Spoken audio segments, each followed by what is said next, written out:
حضور صلی اللہ علیہ وسلم نے کلمہ پڑھایا، پھر نعرہ تکبیر لگا، اور وہیں سے حضرت عمر بن خطاب رضی اللہ تعالیٰ عنہ کے اسلام کا سفر شروع ہوا۔ اس اسلام کے سفر شروع ہونے کے بعد حضرت عمر رضی اللہ تعالیٰ نے جو پہلا اعلان کیا، حضور صلی اللہ علیہ وسلم سے فرمایا کہ اگر ہم حق پہ ہیں تو ہم چھپ کے عبادت کیوں کریں گے؟ آج کے بعد ہم عبادت چھپ کے نہیں کریں گے، بلکہ آج کے بعد ہم سب کے سامنے عبادت کریں گے۔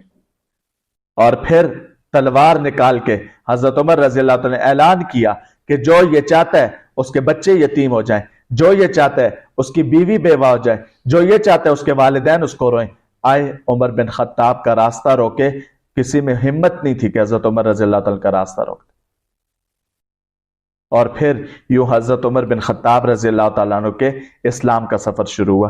اسی طرح حضرت حمزہ رضی اللہ تعالیٰ عنہ کے اسلام کی جو اسلام قبول کرنا ہے، حضرت حمزہ رضی اللہ تعالیٰ عنہ پہلے مسلمان نہیں تھے، تو شکار کے لیے ایک دن گئے ہوئے تھے کہ اتنے میں ایک جگہ پر ابو جہل نے حضور صلی اللہ علیہ وسلم کو دیکھا تو ان کو بہت برا بھلا کہا۔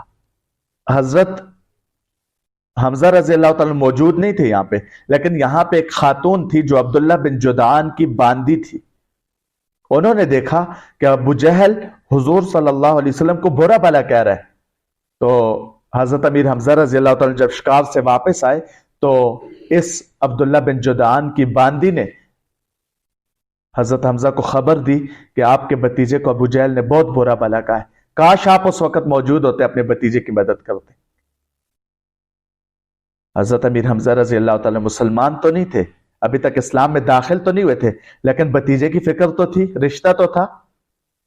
غصہ آیا، لیکن ان کی عادت تھی جب شکار سے واپس آتے تھے تو سب سے پہلے بیت اللہ میں جاتے تھے۔ تو اب یہاں سے جیسے ہی وہ بیت اللہ پہنچے تو دیکھا کہ ابو جہل وہاں پہ کچھ لوگوں کے سامنے کچھ لوگوں کے ساتھ بیٹھا ہوا ہے۔ تو حضرت امیر حمزہ رضی اللہ تعالی نے اپنی کمان جو شکار کے لیے لے کے گئے تھے وہ اٹھا کے ابو جہل کے سر پہ ماری، جس سے ابو جہل کا سر زخمی ہو گیا۔ لیکن ابو جہل کے ساتھ جو لوگ تھے انہوں نے بھی حضرت حمزہ رضی اللہ تعالی کو روکنا چاہا۔ امیر حمزہ رضی اللہ تعالی کے مقابلے کے لیے ابو جہل نے سب کو منع کر دیا، کہا کوئی ان کو کچھ نہ کہے، مقابلہ نہ کرے، کیونکہ میں نے آج ان کے بھتیجے کو بہت برا بھلا کہا۔ تو پھر حضرت حمزہ رضی اللہ تعالی نے ابھی تک اسلام قبول نہیں کیا تھا، لیکن ابو جہل کو کیا کہا کہ تم نے میرے بھتیجے کو برا بھلا کہا ہے۔ تو انہوں نے کہا اے حمزہ کیا تم بھی صحابی ہو گئے، یعنی دین کو تم نے بھی چھوڑ دیا؟ تو حضرت امیر حمزہ رضی اللہ تعالی نے کہا ہاں میں نے بھی چھوڑ دیا دین کو، تمہارے دین کو چھوڑ دیا، میں نے بھی اسلام کو قبول کر لیا ہے، میں بھی مانتا ہوں کہ اللہ ایک ہے اور میرا بھتیجا محمد اللہ کا رسول ہے۔ یہاں سے کہہ رہا ہے ابھی تک اسلام قبول نہیں کیا تھا لیکن دعویٰ کر رہا ہے۔ اب جب گھر پہنچے تو دل میں شیطان نے وسوسہ ڈال دیا کہ حمزہ تم تو سردار ہو، اور سردار جب تم اس دین کو چھوڑو گے اس دین میں جاؤ گے سرداری ختم ہو جائے گی۔ روایات میں آتا ہے پوری رات حضرت حمزہ رضی اللہ تعالیٰ عنہ سوچتے رہے، پوری رات سوئے نہیں کہ کیا کروں، اس دین کو چھوڑ کے اس کو اپناؤں یا نہ اپناؤں، پوری رات سوچتے رہے۔ بالآخر ذہن میں یہ بات آئی کہ اللہ سے دعا کرتا ہوں، اللہ سے دعا کی، اللہ تعالی نے دل میں بات ڈال دی کہ بھائی جس دین کی طرف آنا چاہتے ہو وہ ٹھیک ہے۔ اب یہاں سے آئے حضور صلی اللہ علیہ وسلم کے پاس، ساری بات بیان کی، حضور صلی اللہ علیہ وسلم نے مشورہ دیا، تو حضرت امیر حمزہ رضی اللہ تعالیٰ عنہ، حضرت حمزہ رضی اللہ تعالیٰ نے اسلام قبول کر لیا اور یہاں سے اسلام میں داخل ہو گئے۔ اس کے بعد مکہ کے تمام لوگوں کے اسلام قبول کرنے کی خبر کا پہنچنا۔ مکہ کے تمام لوگوں کی خبر کس تک پہنچی؟ حبشہ والوں کو۔ ہوا یوں کہ مکہ کے لوگوں کے بارے میں ایک خبر پہنچ گئی حبشہ میں کہ وہ لوگ سارے مسلمان ہو گئے۔ تو حبشہ تو یہ لوگ گئے ہی اس وجہ سے تھے کہ مکہ میں ان کے لیے مشکلات پیش آ رہی تھی۔ انہوں نے کہا جب مکہ میں سارے مسلمان ہو گئے تو اب ہمارے لیے مشکل کوئی نہیں ہوگی، واپس چلے جاتے ہیں۔ یہ لوگ واپس آ گئے، اور جب واپس آئے تو پتہ چلا کہ وہ خبر ٹھیک نہیں تھی۔ تیسری بات واقعہ غرانیق ہے۔ کیا ہے؟ واقعہ غرانیق۔ واقعہ غرانیق کیا ہے؟ حضور صلی اللہ علیہ وسلم بیت اللہ میں سورۃ النجم کی تلاوت کر رہے تھے۔ سورۃ النجم کی آخر میں ایک آیت آتی ہے، آیت سجدہ پر حضور صلی اللہ علیہ وسلم کے سجدہ کرنے پر مشرکین کا بھی سجدے میں چلے جانا۔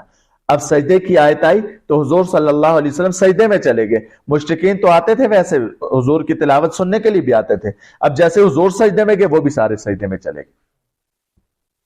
جیسے ہی سارے سجدے میں گئے اب مکہ میں ایک بات پھیل گئی کہ سارے لوگ مسلمان ہو گئے. کیا بات پھیلی؟ سارے لوگ مسلمان ہو گئے ہیں. تو اب اس وجہ سے یہ حبشہ والوں کو پتہ چلا, سب نے سجدہ کیا تو سارے مسلمان ہو گئے, یہ حبشہ سے واپس آئے. لیکن یہ بات درست نہیں تھی. اس کے بعد حبشہ کی طرف دوسری ہجرت ہوئی.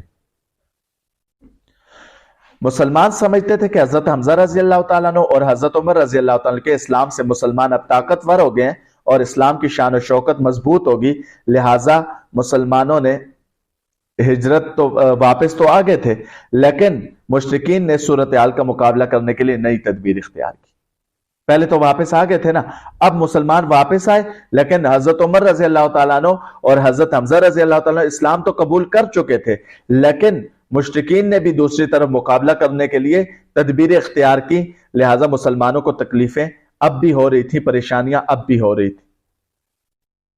عبداللہ آپ کو نظر آ رہی ہے اسکرین؟ اچھا. تو مشرکین نے اس صورتحال کا مقابلہ کرنے کے لیے نئی تدبیر اختیار کی. یہ جو پچھلے سبق میں بھی ہم نے کچھ تدبیریں پڑھ لی ہیں. قریش نے مسلمانوں کے خلاف مکر و فریب, سختی اور تعصب کی راہ اختیار کی. جب مہاجرین حبشہ نے قریش کا یہ سخت رویہ دیکھا تو دوبارہ حبشہ کی طرف ہجرت کیا. یعنی وہ تو تنگ تھے نا مکہ میں اس بات سے کہ مکہ والے تکلیفیں پہنچاتے تھے, تو انہوں نے سوچا کہ ہو سکتا ہے اب اسلام طاقتور ہو چکا ہے تو اب ہمیں تکلیف نہیں ہوگی, مشقتیں نہیں ہوں گی. لہٰذا جب آئے پھر مشقتیں تھیں. اب مسلمانوں نے دوبارہ کیا ارادہ کیا کہ اب دوبارہ ہم کہاں جاتے ہیں؟ حبشہ کی طرف سفر کرتے ہیں. حبشہ کی طرف جن لوگوں نے ہجرت کی ان میں جعفر بن ابی طالب, ابو طالب کے بیٹے اور حضور صلی اللہ علیہ وسلم کے چچا زاد حضرت علی کے بھائی, اور ان کی اہلیہ اسما بنت امیس, یہ دو افراد. پھر جو ان کے بیٹے ہیں نا عبداللہ بن جعفر رضی اللہ تعالیٰ, ان کی ولادت حبشہ میں ہوئی تھی. اس کے بعد حضرت زبیر بن عوام, حضرت ابو حذیفہ رضی اللہ تعالیٰ عنہ, حضرت مصعب بن عمیر رضی اللہ تعالیٰ عنہ, حضرت عبد الرحمن بن عوف رضی اللہ تعالیٰ عنہ, حضرت عبداللہ بن مسعود رضی اللہ تعالیٰ عنہ, حضرت عثمان بن عفان رضی اللہ تعالیٰ عنہ, حضرت رقیہ بنت محمد صلی اللہ علیہ وسلم, اور بھی بہت سے نام ہیں. تو یہ لوگ انہوں نے کہاں ہجرت کی؟ حبشہ کی طرف دوسری مرتبہ ہجرت کی.